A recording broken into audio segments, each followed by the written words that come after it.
संविधान सभा की मांग। भारत में संविधान सभा के गठन का विचार वर्ष 1934 में पहली बार एम.एन. रॉय ने रखा। रॉय भारत में वामपंथी आंदोलन के प्रखर नेता थे। 1935 में भारतीय राष्ट्रीय कांग्रेस ने पहली बार भारत के संविधान के निर्माण के लिए आधिकारिक रूप से संविधान सभा के गठन की मांग की। 1938 में भारतीय राष्ट्रीय कांग्रेस की ओर से पंडित जवाहरलाल नेहरू ने घोषणा की कि स्वतंत्र भारत के संविधान का निर्माण वयस्क मताधिकार के आधार पर चुनी गई संविधान सभा द्वारा किया जाएगा और इसमें कोई बाहरी हस्तक्षेप नहीं होगा। नेहरू की इस मांग को अंततः ब्रिटिश सरकार ने सैद्धांतिक रूप से स्वीकार कर लिया। इसे सन 1940 के अगस्त प्रस्ताव के नाम से जाना जाता है। सन 1942 में ब्रिटिश सरकार के कैबिनेट मंत्री सर स्टैफोर्ड क्रिप्स तथा ब्रिटिश मंत्रिमंडल के एक सदस्य एक स्वतंत्र संविधान के निर्माण के लिए ब्रिटिश सरकार के एक प्रारूप प्रस्ताव के साथ भारत आए। इस संविधान को द्वितीय विश्व युद्ध अपनाया जाना था। क्रिप्स प्रस्ताव को मुस्लिम लीग ने अस्वीकार कर दिया। मुस्लिम लीग की मांग थी कि भारत को 2 स्वायत्त हिस्सों में बांट दिया जाए, जिनकी अपनी अपनी संविधान सभाएं हों। अंततः ब्रिटिश सरकार द्वारा भारत में एक कैबिनेट मिशन को भेजा गया। इस मिशन ने 2 संविधान सभाओं की मांग को ठुकरा दिया, लेकिन उसने ऐसी संविधान सभा के निर्माण की योजना सामने रखी, जिसने मुस्लिम लीग को काफी हद तक संतुष्ट कर दिया।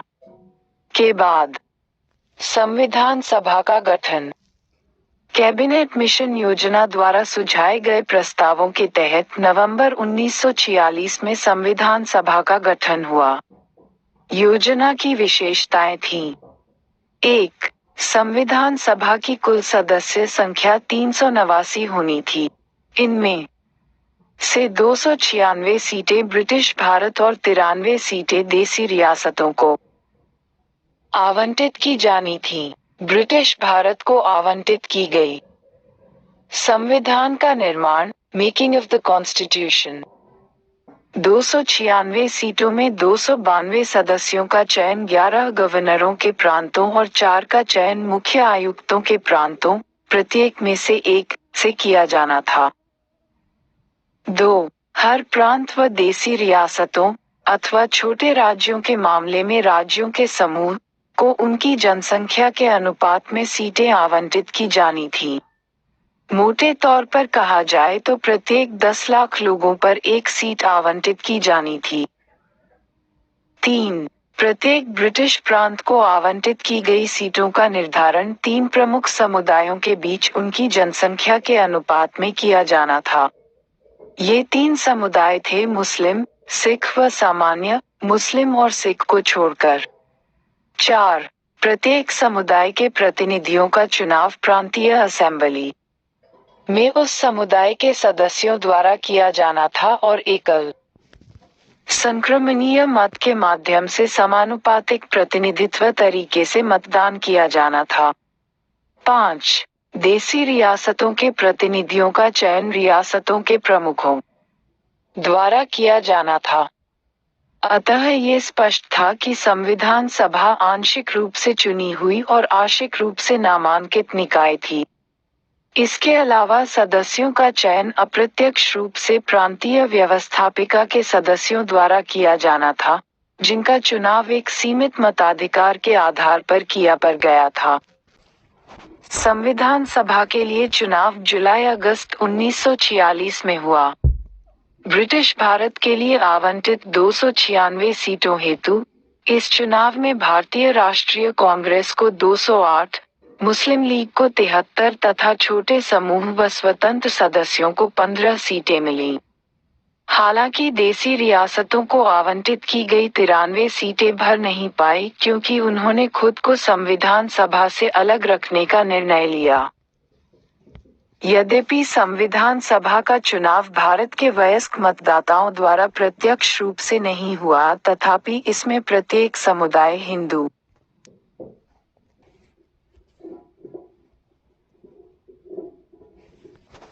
मुस्लिम, सिख, पारसी, आंग्ल भारतीय, भारतीय ईसाई, अनुसूचित जाति, अनुसूचित जनजाति के प्रतिनिधियों को जगह मिली।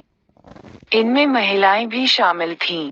महात्मा गांधी के अपवाद को छोड़ दें तो सभा में उस समय भारत की सभी बड़ी हस्तियां शामिल थीं। संविधान सभा की कार्यप्रणाली। संविधान सभा की पहली बैठक 9 दिसंबर 1946 को हुई। मुस्लिम लीग ने बैठक का बहिष्कार किया और अलग पाकिस्तान की मांग पर बल दिया। इसलिए बैठक में केवल 211 सदस्यों ने हिस्सा लिया। फ्रांस की तरह इस सभा के सबसे वरिष्ठ सदस्य डॉक्टर सच्चिदानंद सिन्हा को सभा का अस्थायी अध्यक्ष चुना गया। बाद में डॉक्टर राजेंद्र प्रसाद संविधान सभा के स्थायी अध्यक्ष निर्वाचित हुए। उसी प्रकार डॉक्टर H.C. मुखर्जी तथा V.T. कृष्णामाचारी सभा के उपाध्यक्ष निर्वाचित हुए। दूसरे शब्दों में संविधान सभा के 2 उपाध्यक्ष थे। उद्देश्य प्रस्ताव। 13 दिसंबर 1946 को पंडित नेहरू ने सभा में ऐतिहासिक उद्देश्य प्रस्ताव पेश किया। इसमें संवैधानिक संरचना के ढांचे एवं दर्शन की झलक थी। इसमें कहा गया 1. ये संविधान सभा भारत को एक स्वतंत्र संप्रभु गणराज्य घोषित करती है तथा अपने भविष्य के प्रशासन को चलाने के लिए एक संविधान के निर्माण की घोषणा करती है। 2. ब्रिटिश भारत में शामिल सभी क्षेत्र, भारतीय राज्यों में शामिल सभी क्षेत्र तथा भारत से बाहर के इस प्रकार के सभी क्षेत्र तथा वे अन्य क्षेत्र जो इसमें शामिल होना चाहेंगे, भारतीय संघ का हिस्सा होंगे। 3. उक्त वर्णित सभी क्षेत्रों तथा उनकी सीमाओं का निर्धारण संविधान सभा द्वारा किया जाएगा तथा इसके लिए उपरांत के नियमों के अनुसार यदि वे चाहेंगे तो उनकी अवशिष्ट शक्तियां उनमें निहित रहेंगी तथा प्रशासन के संचालन के लिए भी वे सभी शक्तियां, केवल उनको छोड़कर जो संघ में निहित होंगी, इन राज्यों को प्राप्त होंगी।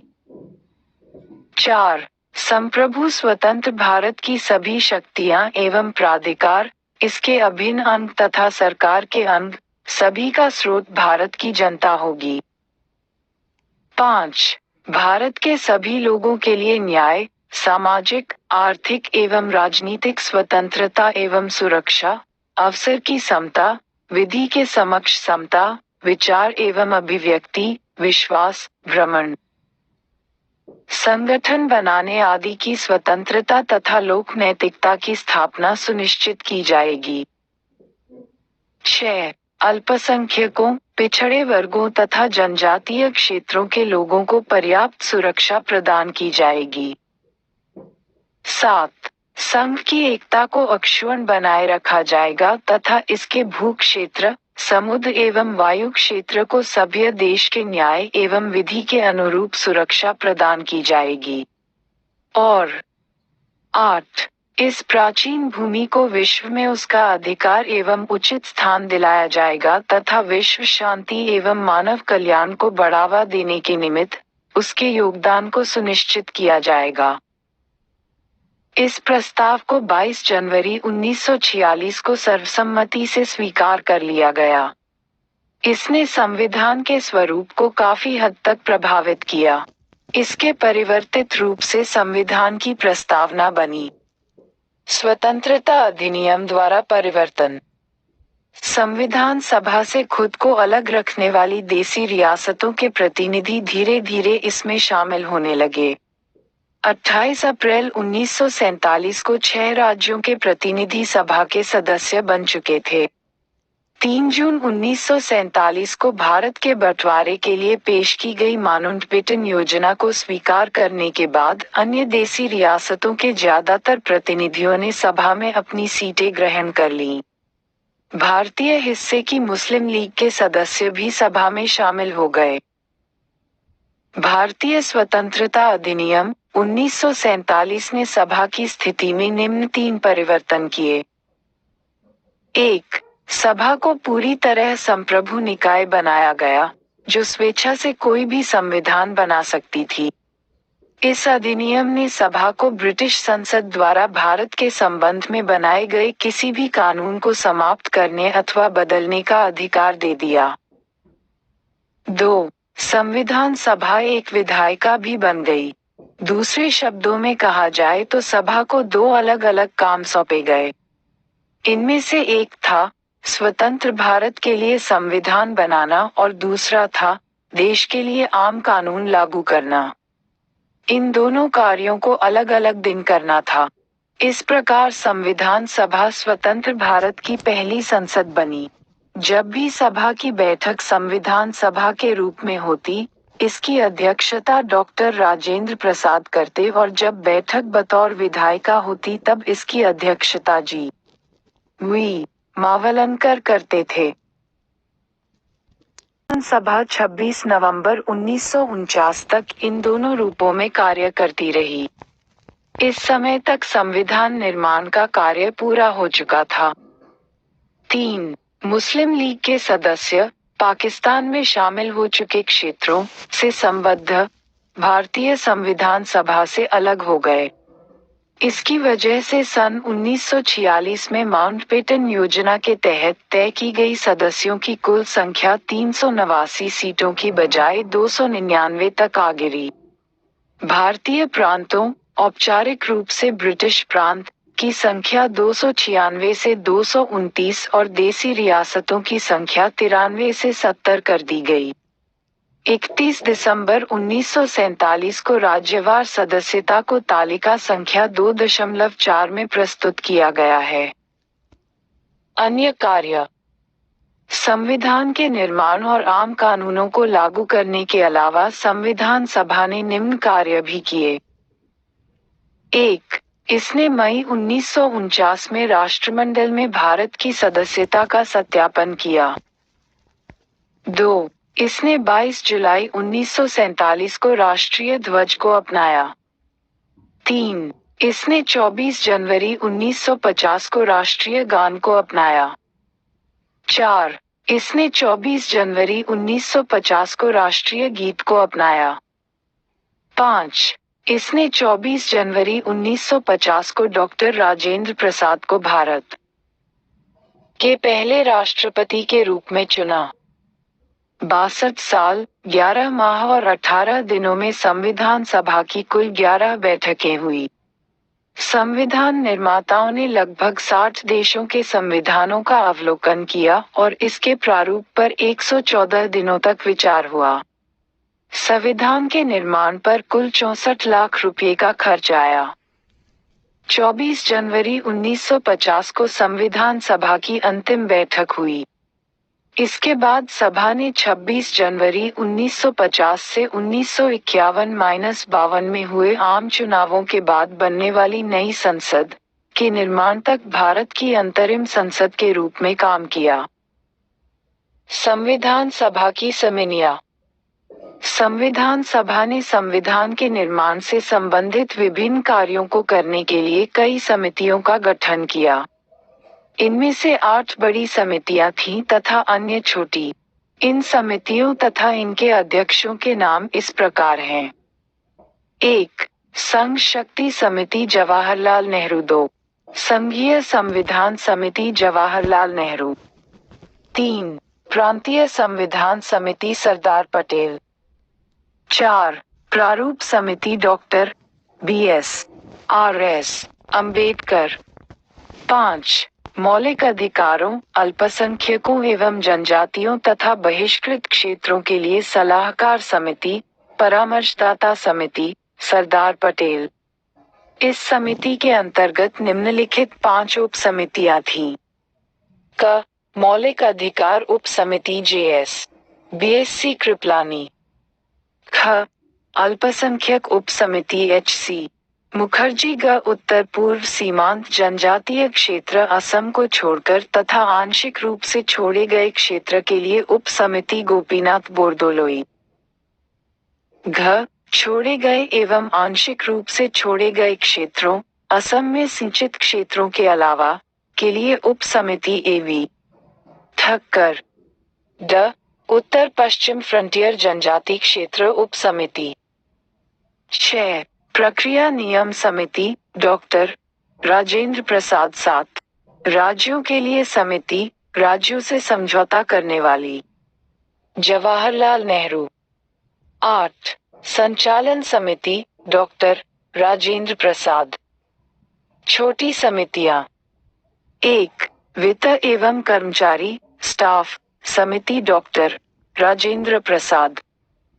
2 प्रत्यायक क्रीडेंशियल समिति अल्लादी कृष्णास्वामी अय्यर।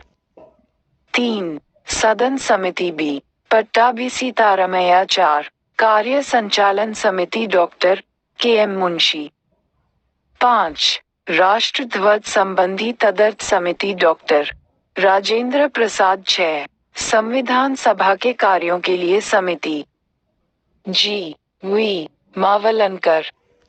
7 सर्वोच्च न्यायालय के लिए तदर्थ समिति एस. वरदाचारी, जो कि सभा के सदस्य नहीं थे। 8 मुख्य आयुक्तों के प्रांतों के लिए समिति बी पट्टाभी सीतारामैया। 9 संघीय संविधान के वित्तीय प्रावधानों संबंधी समिति नलिनी रंजन सरकार, जो कि सभा के सदस्य नहीं थे।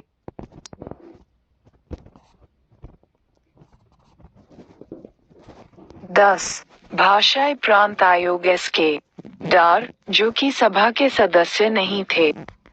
11 प्रारूप संविधान की जांच के लिए विशेष समिति जवाहरलाल नेहरू। 12 प्रेस हॉल समिति उषा नाथ सेन।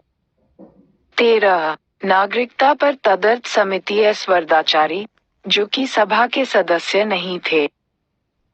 प्रारूप समिति। संविधान सभा की सभी समितियों में सबसे ज्यादा महत्वपूर्ण थी प्रारूप समिति। इसका गठन 29 अगस्त 1947 को हुआ था। यह वह समिति थी जिसे नए संविधान का प्रारूप तैयार करने की जिम्मेदारी सौंपी गई थी। इसमें 7 सदस्य थे, जिनके नाम इस प्रकार हैं। 1 डॉक्टर बी.आर. अम्बेडकर अध्यक्ष। 2 एन. गोपालस्वामी आयंगर। 3 अल्लादी कृष्णस्वामी अय्यर। 4 डॉक्टर के.एम. मुंशी। 5 सैयद मोहम्मद सादुल्ला। 6 एन. माधव राव, इन्होंने बीर मित्र की जगह ली, जिन्होंने स्वास्थ्य कारणों से त्याग पत्र दे दिया था। 7 टी. कृष्णामाचारी, इन्होंने सन 1948 में डी.पी. खेतान की मृत्यु के बाद उनकी जगह ली। विभिन्न समितियों के प्रस्तावों पर विचार करने के बाद प्रारूप समिति ने भारत के संविधान का पहला प्रारूप तैयार किया। इसे फरवरी 1948 में प्रकाशित किया गया। भारत के लोगों को इस प्रारूप पर चर्चा करने और संशोधनों का प्रस्ताव देने के लिए 8 माह का समय दिया गया।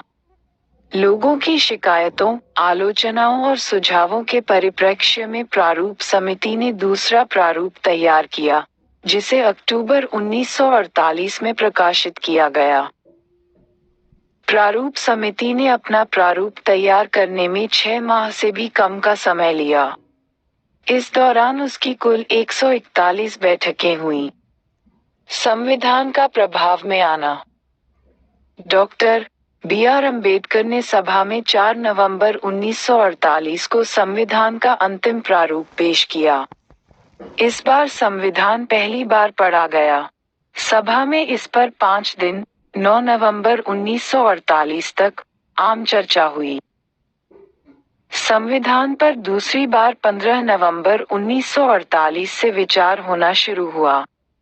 इसमें संविधान पर खंडवार विचार किया गया। ये कार्य 17 नवंबर 1949 तक चला। इस अवधि में कम से कम 7,653 संशोधन प्रस्ताव आए, जिनमें से वास्तव में 2,473 पर ही सभा में चर्चा हुई।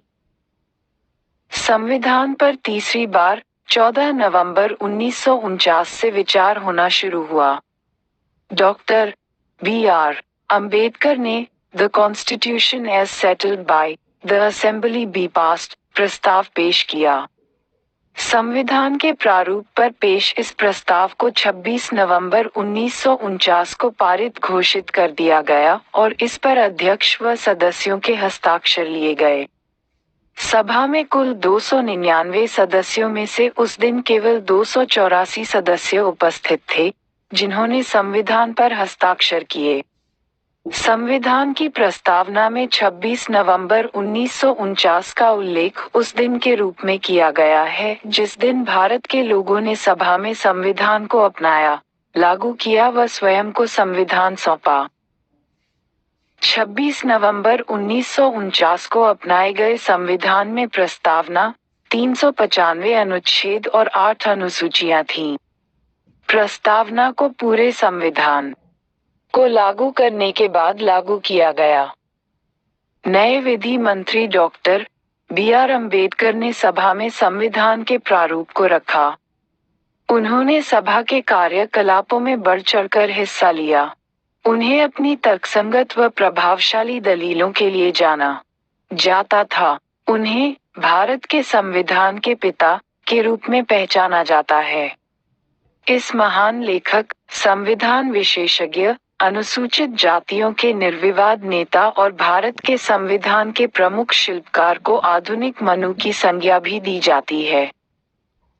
संविधान का प्रवर्तन 26 नवंबर 1949 को नागरिकता, चुनाव, तदर्थ संसद, अस्थायी व परिवर्तनशील नियम तथा छोटे शीर्षकों से जुड़े कुछ प्रावधान अनुच्छेद 5, 6, 7, 8, 9, 60, 324, 366,367, 379,380,388,391,392 और 393 स्वतः ही लागू हो गए।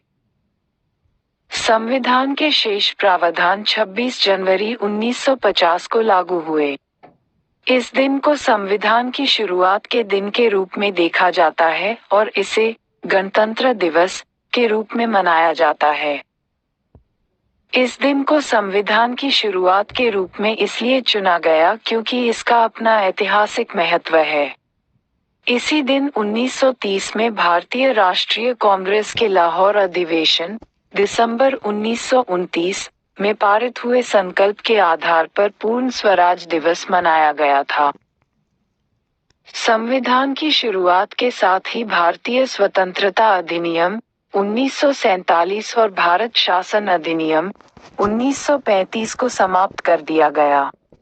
हालांकि Abolition of Privy Council Jurisdiction Act 1949 लागू रहा।